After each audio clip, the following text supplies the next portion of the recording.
મિત્રો, આપણા દેશના એક એવા વ્યક્તિ કે જેને તમે એક પોલિટિક્સ તરીકે તો જાણતા જ હશો, પરંતુ તેઓ પોલિટિક્સની સાથે સાથે એક હિન્દી મેગેઝિનના ચીફ એડિટર અને ગોરખનાથ મંદિરના મહંત પણ છે. યોગી આદિત્યનાથ કે જેઓ 5 વખત ગોરખપુરથી સાંસદ રહી ચૂક્યા છે અને હાલ તેઓ ઉત્તર પ્રદેશના મુખ્યમંત્રી પદ પર છે. 5 જૂન 1972 ના રોજ જન્મેલા યોગી આદિત્યનાથના મુખ્યમંત્રી બનવા સુધીના સફરની કહાની ખૂબ જ રસપ્રદ છે, જેના વિશે તમે કદાચ નહીં જાણતા હોવ. તો આજના આ વિડીયોમાં અમે તમને યોગીજીના જીવન સાથે જોડાયેલી એવી જ રસપ્રદ વાતો વિશે જણાવીશું, તો વિડીયોના અંત સુધી જોડાયેલા રહેજો. મિત્રો, લગભગ 2 દાયકા પહેલાની આ વાત છે. ગોરખપુર શહેરના મુખ્ય બજાર ગોલઘરમાં ગોરખનાથ મંદિર દ્વારા સંચાલિત ઇન્ટર કોલેજમાં અભ્યાસ કરતા કેટલાક વિદ્યાર્થીઓ એક દુકાન પર કપડાં ખરીદવા માટે ગયા હતા અને તેનો દુકાનદાર સાથે વિવાદ થયો. દુકાનદાર સાથે ચાલી રહેલા વિવાદમાં દુકાનદારે રિવોલ્વર કાઢી. ત્યારબાદ 2 દિવસ પછી દુકાનદારની ખિલાફ કાર્યવાહીની માંગ માટે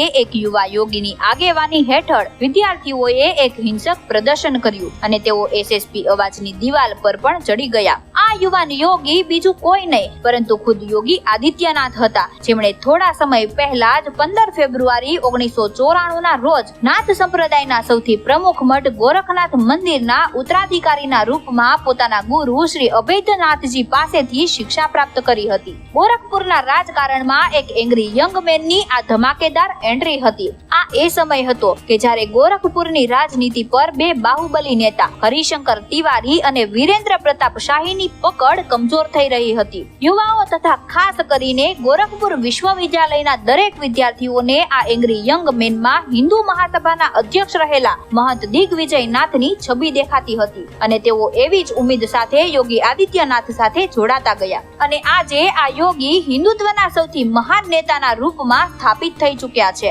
દિલ્હીમાં કારમી હાર બાદ ઉત્તર પ્રદેશમાં તેના પ્રદર્શનને લઈને ચિંતિત ભાજપમાં થોડા વર્ષો પહેલા તેમને મુખ્યમંત્રી પદના ચહેરા તરીકે રજૂ કરવાની ચર્ચા થઈ હતી.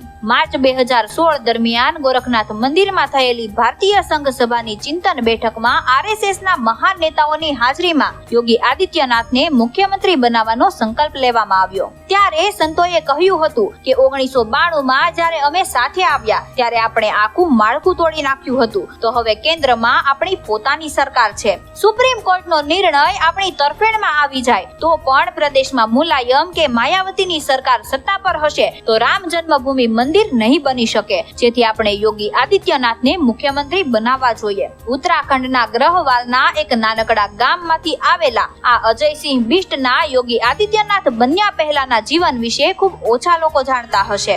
મિત્રો, ગોરખનાથ મંદિર સાથે લોકોની કેટલીક આસ્થાઓ જોડાયેલી છે. મકર સંક્રાંતિના રોજ દરેક ધર્મ અને વર્ગના લોકો અહીં બાબા ગોરખનાથને ખીચડી ચડાવવા આવે છે. મહંત દિગ્વિજયનાથે આ મંદિર લગભગ 52 એકર જમીનમાં બનાવડાવ્યું હતું. એમના સમય દરમિયાન ગોરખપુર મંદિર હિન્દુ રાજનીતિના મહત્વપૂર્ણ કેન્દ્રમાં ફેરવાઈ ગયું હતું, જેને બાદમાં મહંત અવૈધનાથ દ્વારા આગળ વધારવામાં આવ્યું. ગોરખનાથ મંદિરના મહંત પદના ઉત્તરાધિકારી બન્યાના 4 વર્ષ પછી મહંત અવૈધનાથે યોગી આદિત્યનાથને પોતાના રાજનૈતિક ઉત્તરાધિકારી બનાવ્યા. જે ગોરખપુરમાં મહંત અવૈધનાથ સાંસદ રહી ચૂક્યા હતા, એ જ સીટથી યોગી આદિત્યનાથ ઈસવીસન 1998 દરમિયાન માત્ર 26 વર્ષની ઉંમરે લોકસભા પહોંચ્યા. ત્યારબાદ પહેલી ચૂંટણી તેઓએ 26,000 ના માર્જિનથી જીતી હતી, પરંતુ 1999 ની ચૂંટણી દરમિયાન હાર જીતનું આ અંતર માત્ર 7,322 વોટ સુધી જ સીમિત રહ્યું હતું. ત્યારબાદ તેઓએ ખાનગી સેનાના રૂપમાં હિન્દુ યુવા વાહિનીની રચના કરી,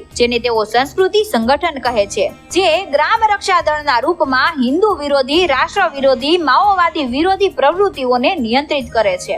મિત્રો, જો અમે તમને એક હકીકત જણાવીએ તો હિન્દુ યુવા વાહિની પાસે તેના ખાતામાં ગોરખપુર, દેવરિયા, મહારાજગંજ, સિદ્ધાર્થનગરથી લઈને માવો આઝમગઢ સુધી મુસ્લિમો પર હુમલા અને સાંપ્રદાયિક હિંસા ભડકાવાના ડઝનેક કેસ નોંધાયેલા છે.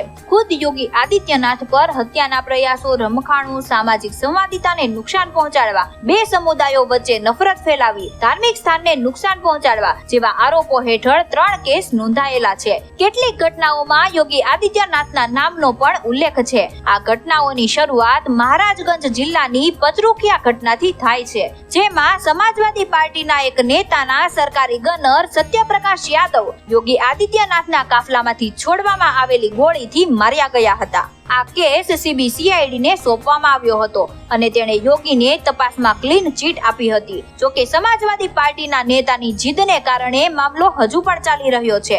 રિપોર્ટ અનુસાર આવી ઘટનાઓની લાંબી યાદી છે, પરંતુ યોગી આદિત્યનાથ વિરુદ્ધ કોઈ પણ કેસમાં કોઈ પુરાવા મળ્યા નથી. જોકે આજે પણ તેઓ તેમના પ્રિય વિષયો લવ જેહાદ, ઘર વાપસી, ઇસ્લામિક આતંકવાદ, માઓવાદ પર હિન્દુ પરિષદોનું આયોજન કરીને ગર્જના કરે છે. મિત્રો, એક બીજી હકીકત જણાવીએ તો થોડા વર્ષોમાં હિન્દુ યુવા વાહિનીના આ કાર્યોને કારણે ગોરખપુરમાં શાંતિ વધવા લાગી અને રમખાણોની સંખ્યામાં ઘટાડો થવા લાગ્યો. તેના કારણે ત્યાંની મોટાભાગની વસ્તીનો વિશ્વાસ યોગી પર વધતો ગયો અને આનું પરિણામ એ આવ્યું કે તેમનો વોટનો તફાવત વધવા લાગ્યો અને તેમણે વર્ષ 2014ની ચૂંટણીમાં 3 લાખથી વધુ મતોથી જીત મેળવી હતી. ત્યાંના લોકો યોગી આદિત્યનાથની સરકારથી ઘણા ખુશ હતા. તેઓ મંદિર દ્વારા સંચાલિત 3 ડઝનથી વધુ શૈક્ષણિક સંસ્થાઓના પ્રમુખ અથવા સચિવ છે. તે મેડિકલ ઇન્સ્ટિટ્યૂટ બનાવવામાં પણ વ્યસ્ત છે. તેમની દિનચર્યા સવારે મંદિરમાં દરબારથી શરૂ થાય છે, જેમાં તે લોકોની સમસ્યાઓ સાંભળે છે અને તેના નિરાકરણ માટે અધિકારીઓને આદેશ આપે છે. આ પછી તેઓ વિસ્તારની સમસ્યાઓ, ઉદ્ઘાટન કાર્યક્રમ અને સભાઓમાં વ્યસ્ત થઈ જાય છે. તો મિત્રો, આ હતી યોગી આદિત્યનાથની જીવન કથા.